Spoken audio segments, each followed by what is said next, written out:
Hey, this is Mark with the Practical Still. It's time to open up another bottle, and this one's going to be fun. Recently, Dan and I got to go up to Buena Vista, Colorado, and visit Deerhammer Distillery.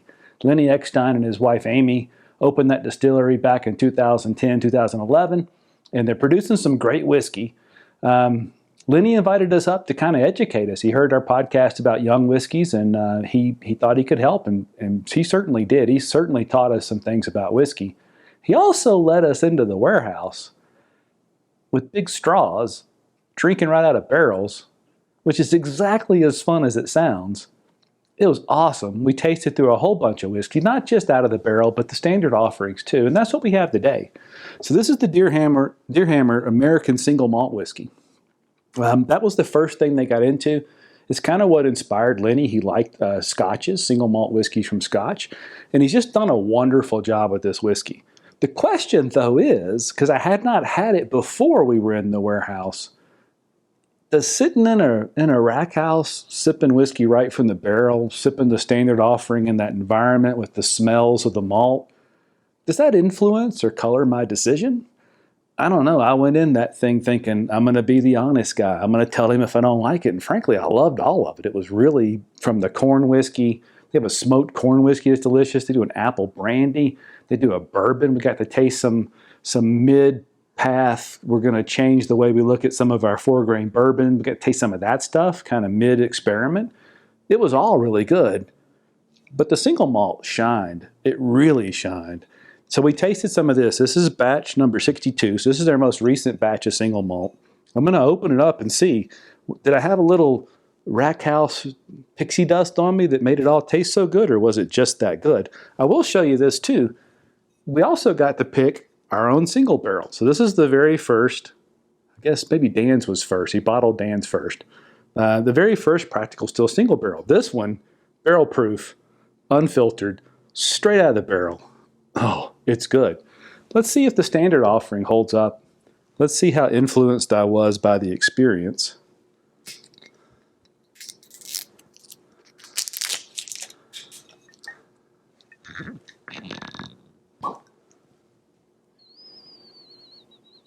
Oh, I don't know. It still smells. It still smells really good. One of the things that struck me about the single malt was I've had whiskeys where you pick up a little bit of chocolate.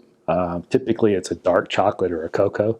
I've never had a whiskey where I sipped it and sat there and thought, did I accidentally put chocolate in my mouth with this whiskey? It was so prevalent. Out of the bottle, this has got a gorgeous nose on it. I mean, it's oranges. Yeah, there's the chocolate. Not out of the bottle. But when you get it out of the glass, it's just this delicious chocolate flavor on the malt.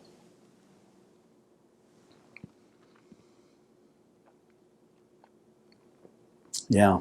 Well, it certainly just wasn't because I was in the warehouse. Now, this one's bottled at 92 proof. To be fair, most of what we drank while we were there was right out of the barrel. But 92 proof is a great proof for this, in my opinion. I can see me adding a little water to the barrel proof one, although nothing drank hot.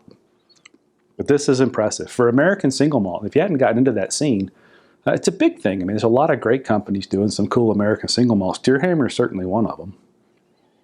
But I really wanted to know, was I influenced because I was in the rack house, I was sitting with the distiller, or was it really good whiskey? And frankly, it's really good whiskey.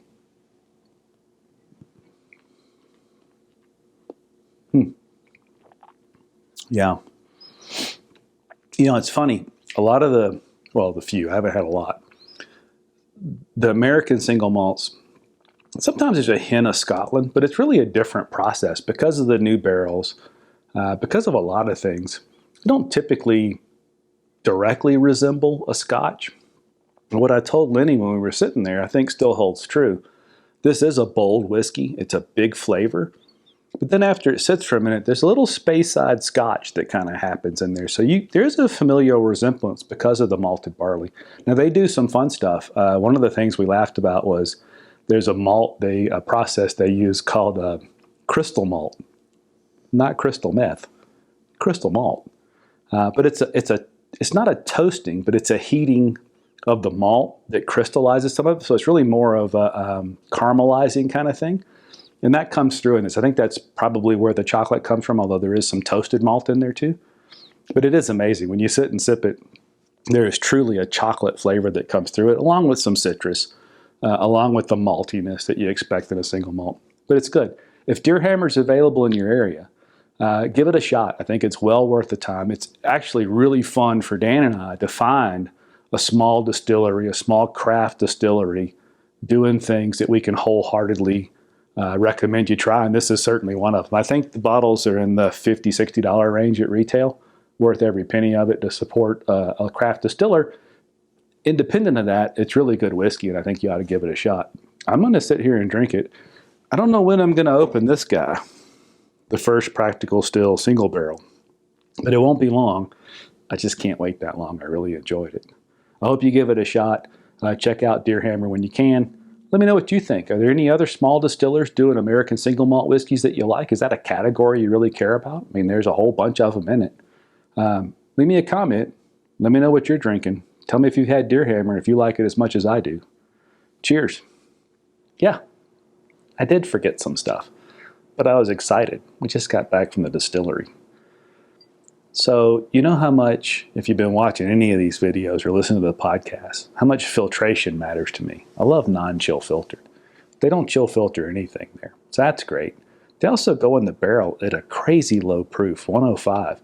I don't know many that are still going in at 105. That's awfully low, and it's a more expensive process. They also toast, kind of well toast, all the barrels before they're charred. Not everybody's doing that either, so more reasons to try this distillery. Not like we needed any more reason, at least not in my mind.